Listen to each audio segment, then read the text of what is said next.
Truex led 35 laps, in fact, earlier in the race. Collecting some bonus points there.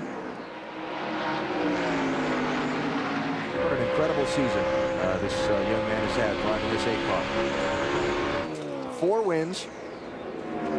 Bristol, Talladega, St. Louis, Nazareth. His average finish this season 7th.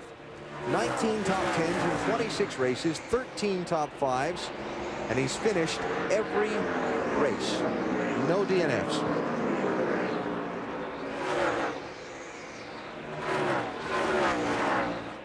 Meanwhile, his championship rival Kyle Busch is struggling back there in 12th place rather. And we reported earlier that he kept talking about his car was more bouncy than it had been before. And this came across his team's radio just during that last set of pit stop exchanges.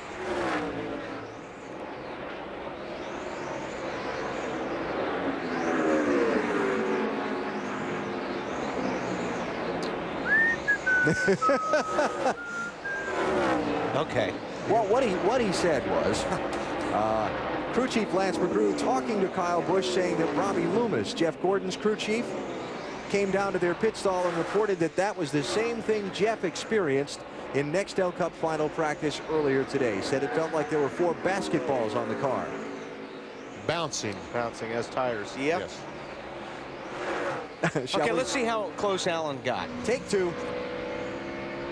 Just to let you know, Loomis stopped by a minute ago and he said Jeff complained exactly the same thing you're saying, that it felt like you're riding around on 4 basketballs. Hey, we're going to do what the leaders do here, guys. We're getting pretty close to halfway, so be alive. Well, you did pretty good, Alan. Yeah, pretty good, Alan. Real accurate. Thank you. Marty? That was very good, Alan. I'm very impressed by that. I heard it live, and they have not just been able to get this car to loosen up for Kyle all day long. This can be a frustrating place, Wally. I know you probably had frustrating race cars here at Dover, but Kyle says the race car just will not loosen up. Whatever they do to it, it's still not making the race car loose. Even on this one, still tight again for the 5 cars. Yeah, the problem is if you're a little bit tight, when you go in the corner, if it's tight, then you're tight all the way through the corner and you can't get on the throttle. So it takes forever. And that's the frustrating part. When you're tight here, you just can't drive the car because you can't get after the gas. And you heard him in the gas and jumping out of it, back in it again in that last corner. And when he's jumping out of it, he's trying to get the car to turn so he can get back in the throttle. So Mark Martin passed Kyle Busch for 12th place and leaving the 5 car, and Kyle back to 13th. Kenny Wallace leading Casey Mears by 2.7 seconds. 56 laps to go in Dover.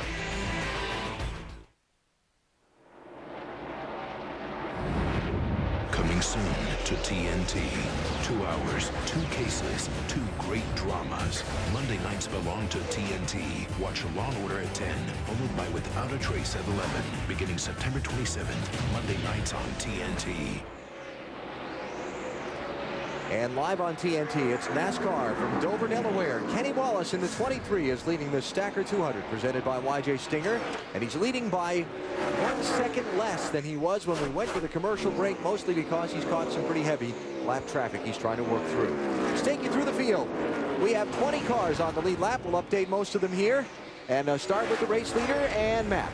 Kenny Wallace working on his first top 5 finish since August 2002 at Indianapolis Raceway Park, where he finished 5th.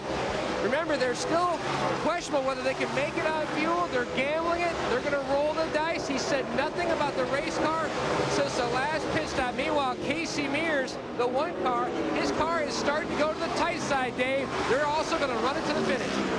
The 8 car of Martin Truex Jr. started 8th on that last restart, has made his way all the way up to 3rd. But he said his car was already tight, especially in the center on lap 123. So still battling a tight race car. Battle for 2nd, guys. Yeah, but somebody may get boxed in here. Right now, it's Casey. And Truex has been so impressive the last few laps as he's passed Casey Kane and now trying to battle for the 2nd spot as they go by Justin Lafani in 44. This ain't going to work. There you go. I thought they were going to go 3 wide off 2. There's no way. All right, so Truex to 2nd. Casey Mears to 3rd. Casey Kane right behind them. Wow, he gobbled up a lot of track time right there. Those guys fighting side by side. Casey Kane really came up on him.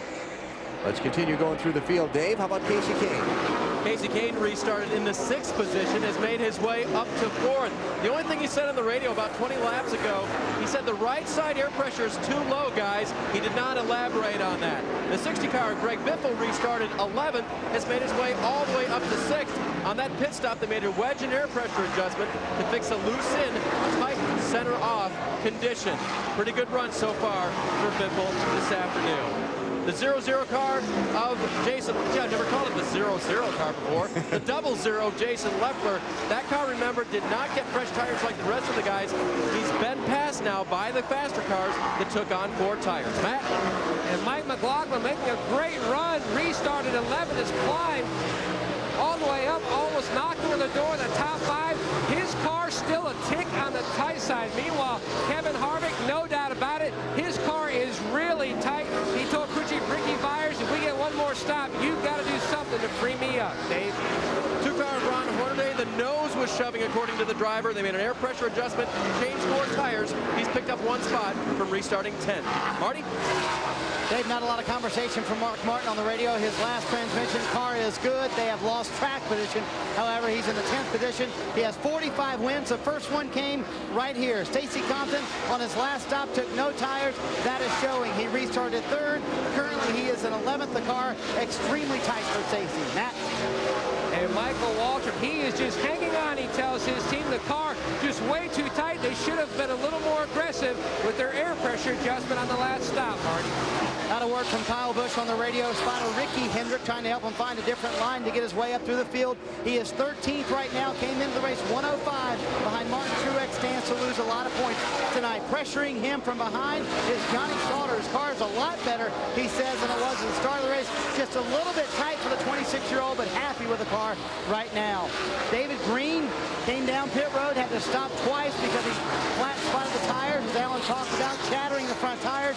Car just won't turn. They finished 3rd here in June. They will not have as good of a result tonight. Timmy Feedaway, his car is tight as well. They finished 9th here in June. Car getting tighter the longer Tim runs. That's the problem, just having trouble hanging on to the car. 22 car of Jason Keller said, I couldn't turn this car in a 50-acre field. An old racing cliche for the car is too tight. They were a little too free to stop before it came down. Made too many adjustments to the car. Now it's too tight. Alan? There you go, 17 cars on the lead lap as Kenny Wallace has put 18th place Paul Menard, 19th place David Stremme, and 20th place Aaron Fike a lap down. Kenny with nearly 3 seconds on Martin Truex Jr. and 39 laps to go. Can he hold on to the lead? Does he have enough fuel to make the checkered flag?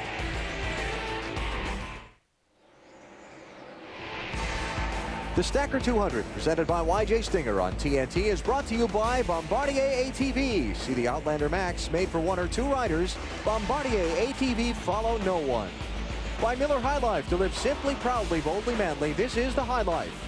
And by Just for Men, more than a hair color, it's the Rejuvenator, and spray in 5 minutes looks natural. Kenny Wallace, our race leader, with 31 laps to go. Today's Just for Men hair color rejuvenating moment of the race. The decision by his crew chief, Chris Rice, not to pit at lap, with 94 to go when all the other front runners did. It put Kenny Wallace into the lead, and he's held on to it from then to this point. And if this thing goes green much longer, BP is going to hear from his crew chief, watch your fuel pressure gauge. And he's Keep going an eye on it. And he's going to reply back to Chris Rice and say, fuel pressure is dropping. I'm coming in for gas. Mark Martin moving up, taking 7th place away from Jason Leffler. That's Mark in the 9. I want to go back to the Kenny Wallace thing just for a minute. He stopped with 124 laps to go. He's had 17 laps of caution since then. I don't think that's enough. Again, I don't think it's enough either. But Matt, what are they saying now? BP, Chris Rice told me he's still confident that they can go almost the distance on fuel. His calculations, he says, he should run out as they come out of turn 4, coming to the checkers. We'll have to watch and see if he's correct. Well, that's as almost as you can get it and still win this race. Yep, we'll see. Because if he's a turn off, he's not going to win it. 4th place now. Mike McLaughlin in 25, working on Casey Kane in 38. I'll tell you what, Casey Kane's 38 car has really lost the handle the last few laps. I think they just got a set of tires that's not agreeing with them. Or pressures. Whoa! Mike. Kasey Kahne led this race 3 times for 63 laps, pretty much dominated a lot of the running until that 94 to go set of pit stops when the other guys didn't pit and put him back in traffic, and he hasn't been able to come back through. McLaughlin making a rally after losing positions. He got up to 2nd place just before the first set of pit stops for the leaders, and let's see, that was at lap 75, and fell from 2nd to 7th on those stops. He's been digging out of that hole slightly ever since then. But since he's gotten into this car, Mike has done a very solid job for the Renzies and the Marine Corps. Done a really good job. Especially for a guy that's been pretty much out of a regular racing job as far as a full-time ride for the last couple of years. 25 laps to go. Kenny Wallace leading by 2 seconds over Martin Truex. Our final break under green flag conditions. We'll see if he's got enough fuel.